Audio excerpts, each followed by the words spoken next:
يا أيها الذين آمنوا لا تقولوا راعنا وقولوا انظرنا واسمعوا وللكافرين عذاب أليم.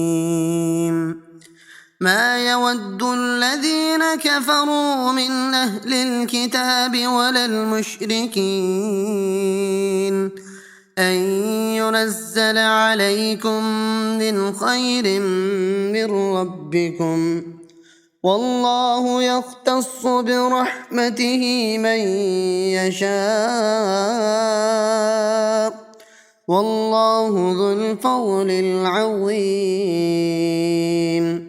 ما ننسخ من آية أو ننسها نأت بخير منها أو مثلها. ألم تعلم أن الله على كل شيء قدير؟ ألم تعلم أن الله له ملك السماوات والأرض وما لكم من دون الله من ولي ولا نصير؟ أم تريدون أن تسألوا رسولكم كما سئل موسى من قبل؟ ومن يتبدل الكفر بالإيمان فقد ضل سواء السبيل. ود كثير من أهل الكتاب لو يردونكم من بعد إيمانكم كفارا حسدا من عند أنفسهم من بعد ما تبين لهم الحق، فاعفوا واصفحوا حتى يأتي الله بأمره، إن الله على كل شيء قدير. وأقيموا الصلاة وآتوا الزكاة وما تقدموا لأنفسكم من خير تجدوه عند الله، إن الله بما تعملون بصير. وقالوا لن يدخل الجنة إلا من كان هودا أو نصارى، تلك أمانيهم قل هاتوا برهانكم إن كنتم صادقين. بلى من أسلم وجهه لله وهو محسن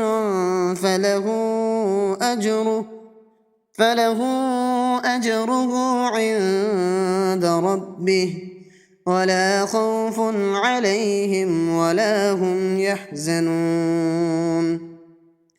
وقالت اليهود ليست النصارى على شيء، وقالت النصارى ليست اليهود على شيء وهم يتلون الكتاب. كذلك قال الذين لا يعلمون مثل قولهم، فالله يحكم بينهم يوم القيامة فيما كانوا فيه يختلفون. ومن أظلم ممن منع مساجد الله أن يذكر فيها اسمه وسعى في خرابها، أولئك ما كان لهم أن يدخلوها إلا خائفين، لهم في الدنيا خزي ولهم في الآخرة عذاب عظيم. ولله المشرق والمغرب، فأينما تولوا فثم وجه الله، إن الله واسع عليم وقالوا اتخذ الله ولدا سبحانه بل له ما في السماوات والأرض كل له قانتون بديع السماوات والأرض وإذا قضى أمرا فإنما يقول له كن فيكون وقال الذين لا يعلمون لولا يكلمنا الله أو تأتينا آية كذلك قال الذين من قبلهم مثل قولهم تشابهت قلوبهم قد بينا الآيات لقوم يوقنون إنا أرسلناك بالحق بشيرا ونذيرا ولا تسأل عن أصحاب الجحيم ولن ترضى عنك اليهود ولا النصارى حتى تتبع ملتهم قل إن هدى الله هو الهدى ولئن اتبعت أهواءهم بعد الذي جاءك من العلم ما لك من الله من ولي ولا نصير الذين آتيناهم الكتاب يتلونه حق تلاوته أولئك يؤمنون به ومن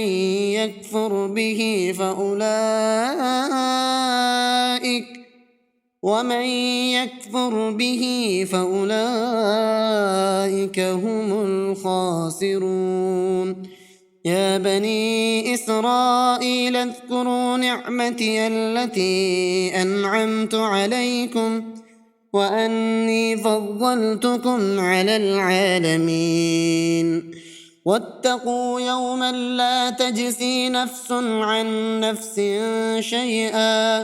شيئا ولا يقبل منها عدل ولا تنفعها شفاعة ولا هم ينصرون وإذ ابتلى إبراهيم ربه بكلمات فأتمهن قال إني جاعلك للناس إماما قال ومن ذريتي قال لا ينال عهد الظالمين وإذ جعلنا البيت مثابة للناس وأمنا واتخذوا من مقام إبراهيم مصلى وعهدنا إلى إبراهيم وإسماعيل أن طهر بيتي للطائفين والعاكفين والركع السجود